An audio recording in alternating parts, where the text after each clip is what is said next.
to another episode of Business Inspired GY, and today we will be speaking with Miss Dancy Black. Miss Black, welcome. Well, thank you for having me. Now, today we will be discussing the financial support that the Women Chamber is receiving from IDB to assist with the support of small businesses, women-led small businesses in Guyana. How do you feel about that? Well, I am very inspired because there was a time when we spoke and then we had very little support, tangible support. Now we are speaking and we have gotten financial support. That's good and that's tangible. So I'm really inspired, I'm really motivated by that. How important do you feel this support is right now for women? Particularly because women have been on the forefront. They have actually been the ones, in the medical field, helping with the pandemic, etc. I think that this is a really great time to provide that kind of support to women, because there are many women-led businesses who are calling me often, asking about, is there any support that I know of? Is there any person who's willing to loan them money? Right now, they are not even approaching the banks anymore or the financial institutions because they seem to be constantly turned down. So, I'm really happy that we have been able to work with the IDB, and the IDB has supported us from day one, with this initiative. I think it is a good thing for us. Now, you mentioned that women have been approaching the chamber for support. Mm-hmm. What are some of the areas they need support for their businesses? Well, primarily, lots of women are asking us about training and development. They're also asking about access to finance. They're asking also about financial tools. They need to be a little more confident in how they manage their finances, and so they're asking about these. They're also very interested in networking with other women. We also got some requests for coaching and mentorship. So these are some of the things that they are approaching us and asking about. When you see women come asking for support to grow their business, as vice chairman of the Women Chamber, how does that make you feel? It actually saddens me because of the number of women who ask the question. They most times they ask me because of the line of business that I'm in. I mentor, I train, I coach. So they would come to you one-on-one. It's very rare that you would see a woman so confident to stand up in maybe a forum with the Women's Chamber and say, I need support for my business. So it's also, in my mind, people feel a little self-conscious asking for money. And that really should not be. As women in business, the very same way that men in business are able to ask for financing for their business, women should feel confident enough to ask. So those who feel a little more confident will approach me. And I am sure that there are those who would say absolutely nothing because, obviously they feel their pride might be affected, etc. So in ensuring that women's their own humility, that you are not affecting anything, you discuss these issues with them as if as normal, not as if it is normal, as normal, because it is a normal request. And I want to also take this opportunity to say to women that it is normal to ask for financing for your business. So, you shouldn't feel self-conscious at all. Given what you have just said, how important is the Women Chambers to Guyana? So women can benefit from this project, and women can benefit through a programmatic approach to the funding that we receive. And what I mean by that is the Women's Chamber has gone into collaboration with the IDB and produced 2 reports. One report is a research piece that looks at labor participation, and the second report is soon to get to us, is on an ecosystem and stakeholder mapping that's done by WeConnect.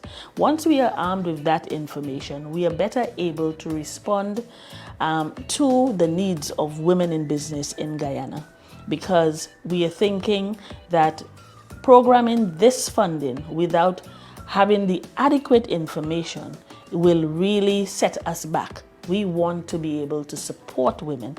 So what we are saying to women is join our chamber, because this is actually for the membership of the chamber. And so once you're a member, you will be able to access any programs that we develop in that regard. Now, how does one join the chamber? The chamber. Okay, so we have a website, which is www.wcciguyana.com, and we have a Facebook page. On both of those media, you will find a link to the registration form. So you can literally register online, and one of our members in the membership committee will contact you. So that is how women can actually join. However, filling up the application does not really mean that you are a member, because the membership committee will have to vet all the applications that are coming in, and they would do the due diligence on your business, etc., and then contact you. What are some of the supporting documents that business owners will need to have? And I'm asking this in light of some persons feel that they have been left out of getting support because they lack certain documents. Right. I want to say, even before I talk about the documents, that lacking these documents is actually a personal responsibility to get your business at a particular standard. We are not saying to a small business owner that you need to incorporate a business. Some small business owners can just get by with your business name. So register your business. Go and make sure that your NIS and your GRA is in order. This is a personal responsibility as a citizen. So that's the first thing.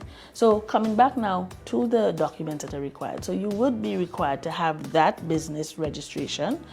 We are asking you for your NIS and your GRA documentation. We are also asking for a profile of your business. What is who are the people in your business? What is your business goals and objectives? And what are the packages that you are selling?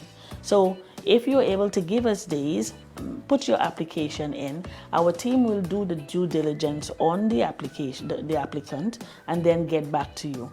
One of the things that we pride ourselves by is that if we get back to you and we say, okay, you did not at this time qualify to get in, we'll tell you why, and we'll tell you what you need to work on so that you could become a member. We are not in the business of excluding people. We want to encourage people to join. And in that regard, even we have another program that we are going to be launching soon, which is an educational program. It is for members as well as members that are outside of the chamber. So that is actually in an effort to help women who are not yet members to get on board and help them with their business so they can become qualified. Is there a specific number of women you're targeted to benefit from this program? We are not targeting any number. What we are saying is that as far as this funding reach, we will go. We are very conscious of not allowing too much of that funding to go into administrative processes, that the beneficiaries of that project will see that benefit based on the funding. So as an organization, we will need to set up our administrative offices so that we could service our people. But we also believe that the project should support women. So it is as far as it can go for now. So when should this program actually start? We actually starting with probably the steering committee in September. Yes. What is of this year. Okay. Mm-hmm.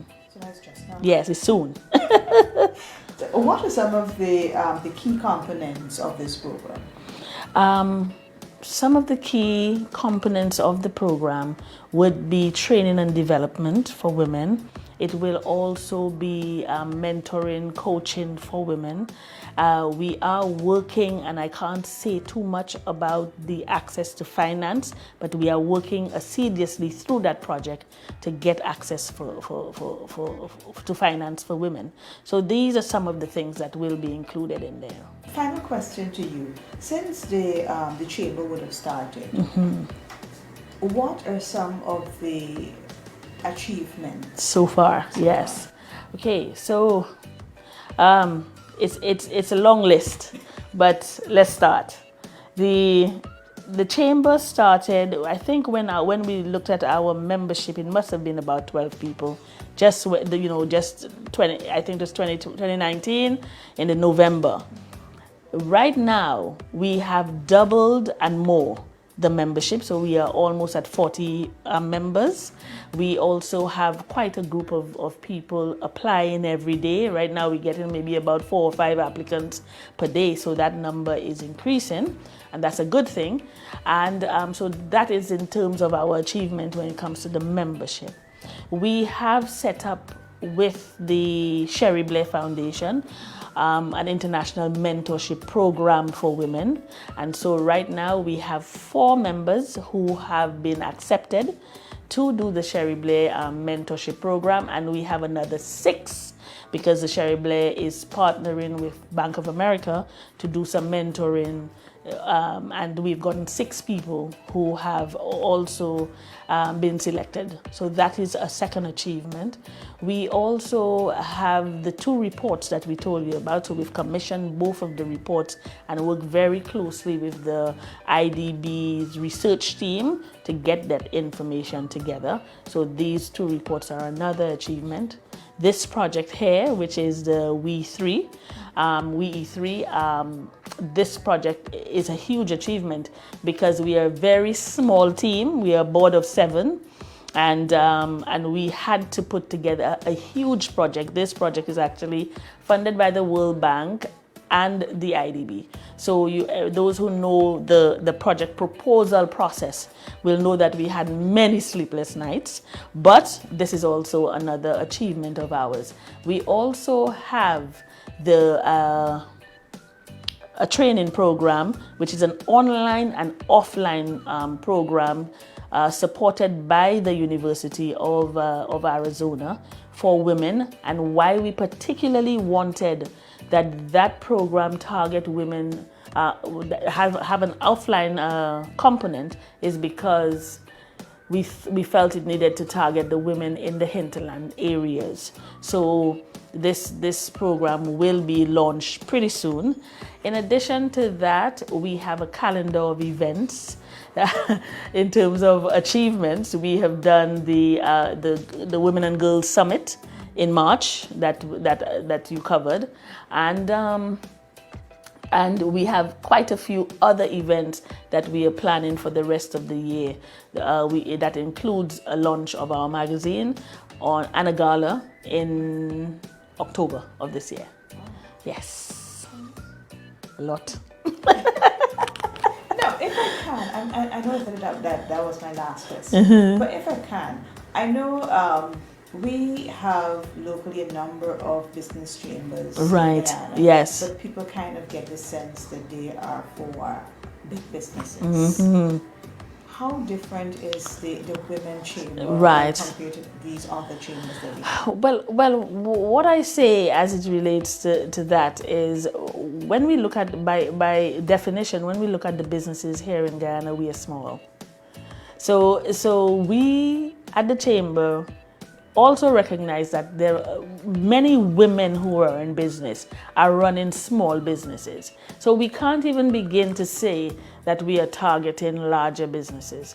We must start with the smaller businesses because that's where our target audience is, which is mainly women, but we also encourage men to be part of the chamber. So we say men and women in partnership for development, and so because of that, we have various sizes of businesses that would come and become members. We even have an affiliate package for larger companies who want to come on board with us. Yeah. Well, that concludes this episode of Business Inspire GY. And Mrs. Black, thank you very much as always for speaking with us. It was a pleasure. I do hope that more women join the chamber. I know that I'll be coming and join. Thank you.